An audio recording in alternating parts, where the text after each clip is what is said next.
En política i en època de crisi s'ha de prioritzar. L'aposta d'Esquerra és la xarxa ferroviària per millorar la comunicació de la comarca i per transformar la mobilitat interna de la ciutat. Marc Sanglas, candidat d'Esquerra pel Vallès Occidental, defensa una xarxa de trens no radial, moderna i adaptada a les necessitats reals dels ciutadans.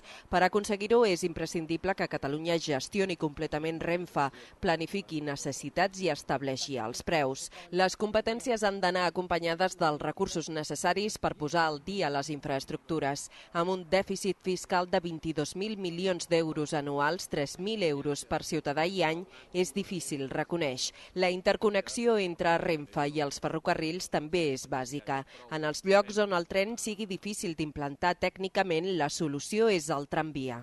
Un tramvia ràpid, que se'n diu, en tot cas que permeti una circulació lenta dintre els cascos urbans, però que entre la connexió entre ciutats permeti que sigui molt més ràpid i, per tant, podríem anomenar un tren lleuger. A nivell de ciutat, Esquerra vol que Terrassa pertanyi a la segona corona tarifària i una xarxa de metro potent amb 2 estacions més de les que ja s'estan construint. Una dels ferrocarrils al Palau de Justícia i de Renfe, la Terrassa Oest.